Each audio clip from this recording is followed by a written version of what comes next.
مبارك صوت الرعد، مبارك هطول البقر. عمروا هذه الأرض، شيدوا المدن والقرى.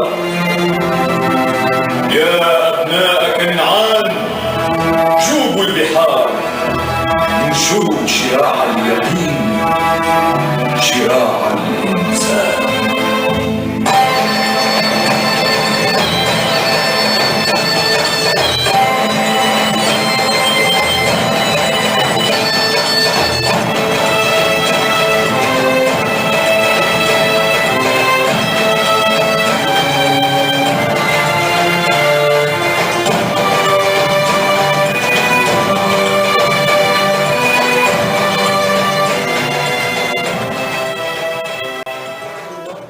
Palestinian corner from Montreal, and this is our 55th episode devoted to Canaan and the Hyksos kings.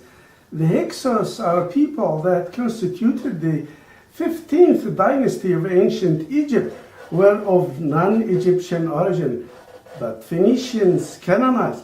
I made this video about Canaan and the Hyksos kings years ago for the YouTube, generating interesting discussions, and I didn't want to change anything in it. Most archaeologists describe the Hyksos as a mixed West Asian people, while the term Asiatic is often used of the Hyksos.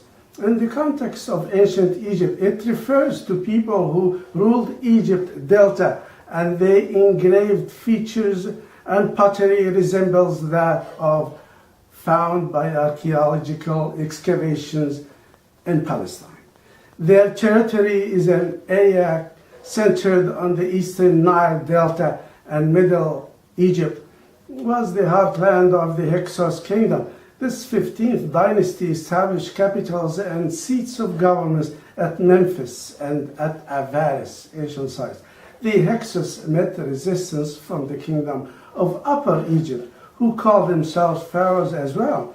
Hyksos relations with the south seem to have been mainly of commercial natures, not fighting and struggle.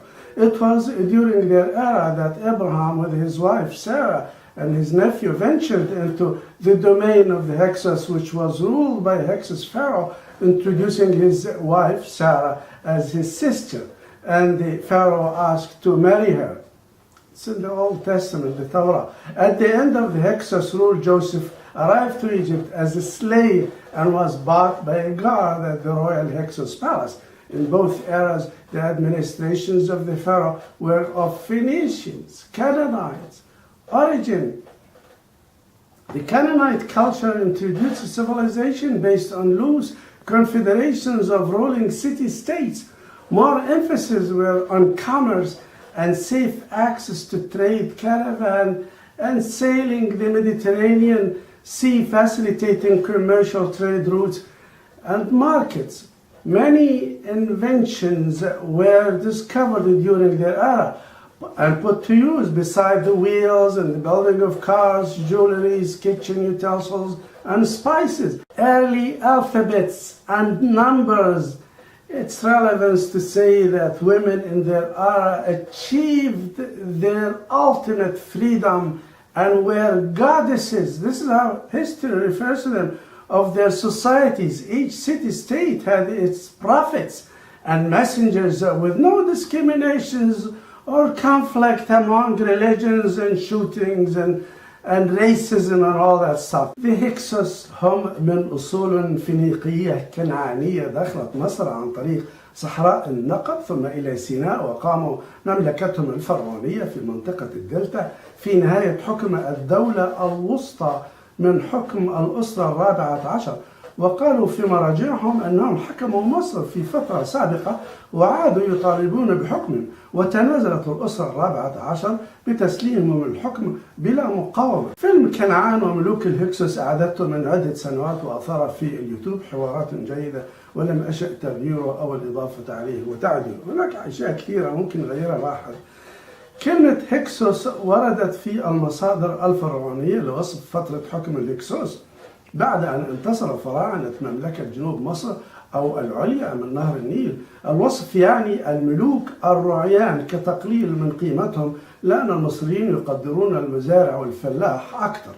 التعبير لازال موجود في المفردات المصرية اليوم لشخص بأنه أنت هكسوسي، أي واحد حاكم ومتسلط غريب. المراجع المصرية لم تشير لبلاد كنعان والحكم فيها الذي كان قائم على فيدرالية بين المدن الدولة من مناطق تركيا لحتى فلسطين حسب المراجع التاريخية، وما كان يعرف في فترتهم ببلاد فينيقيا أو كنعان. المصادر العلمية تقول أن اسم كنعان أطلقه اليهود الأوائل على فلسطين لربطه بتاريخهم، وهو وصف غير حقيقي للمنطقة. كنعان هو ابن لنوح، ورفض أن يركب القارب مع أبوه وقرر أن يسير نحو سوريا ثم سكن فلسطين. التوراة بتقول استمر حكم الهكسوس لمنطقة الدلتا في مصر حوالي 150 عام، وكان حكمهم قائم على إعطاء كل مدينة وأقاليمها شبه استقلالية كما كانت تحكم بلاد كنعان، وبوجود كونفدرالية بين حكام وجيوش المدن المصورة في عصورهم. ثم تم اكتشاف حروف الهجاء والأرقام، وتم تحديد طرق القوافل وحرية التجارة والتبادل وفتح الأسواق عبر البلاد والبحار، وهم من أعطوا للقارات أسمائها من أوروبا وآسيا وأفريقيا، وهم من سموا النجوم بأسمائها في السماء. هاي الكنعانيين أهم بضائعهم كانت تجارة التوابل والجواهر وأدوات المطبخ. وفي نهاية فترة حكمهم لدلتا مصر تعرضوا لدعاية قوية وصراع مع فراعنة مصر العليا أو الجنوب الصعايدة الذين كانوا يحكموا بقوة فرعون، قوة واحدة كأنه الله وجيشه المركزي. وفي النهاية انسحب الهكسوس بمواطنيهم، وبقي من بقي في منطقة الدلتا منهم يوسف ظل.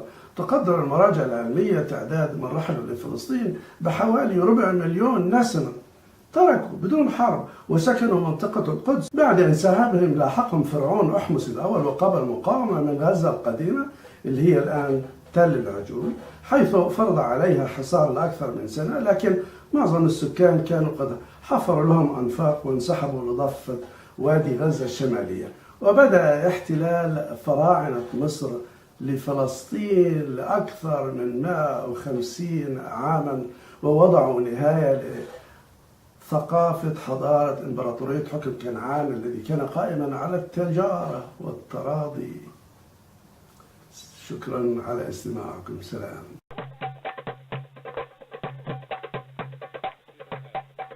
In the year 2000 BC, the Canaanites on the trade route near the Great Sea witnessed a new wave of immigrants from an ethnic community of shepherds, traders, and warriors with their clans. They were of Semitic origins and culture. More likely, they spoke the local dialects and language. The political and economic elite of the city-states made room to accommodate the new energetic Hyksos shepherd kings. Remains of such powerful and energetic kings have been found in Elba in Syria, Byblos in Lebanon, and Tel el-Ujul in Gaza. They also extended their domain at the end of their rule to Egypt Delta, with their capital Avaris. The first known kingdom in the land of Canaan was in Tel el-Ujul in Gaza, where a king ruled the land of Canaan. Tel el-Ujul was a known city for 500 years before the creation of the Hyksos kingdom in the land, and had flourished near Wadi Gaza on the ancient spice routes through the Negev desert and the Arabian Peninsula, and main road at the Mediterranean coast between Egypt, Syria, and Europe. Excavation at the site revealed pottery from Syria, Lebanon, Egypt, the Peninsula, Cyprus, and Greece. It had an ancient harbor on the Great Sea.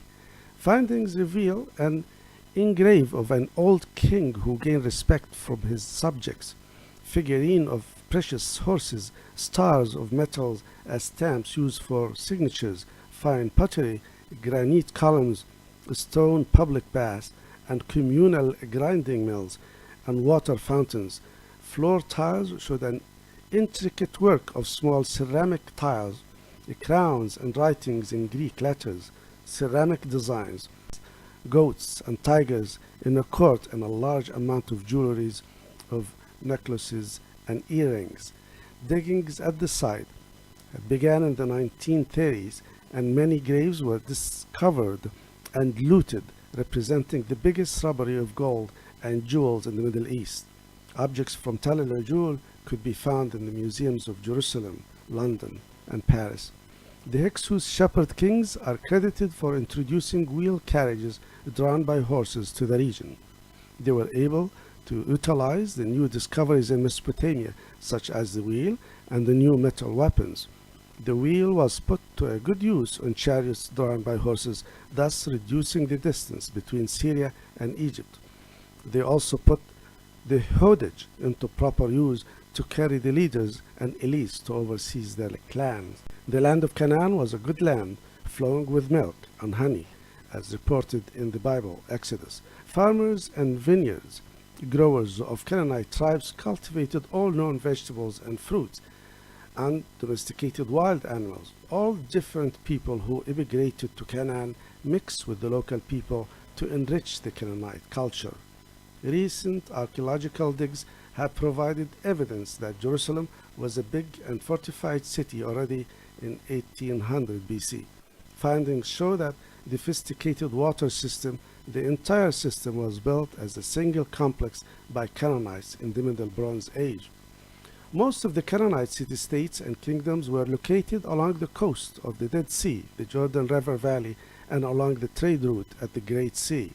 The dominant god was Baal, the sun god, and he had 3 consorts.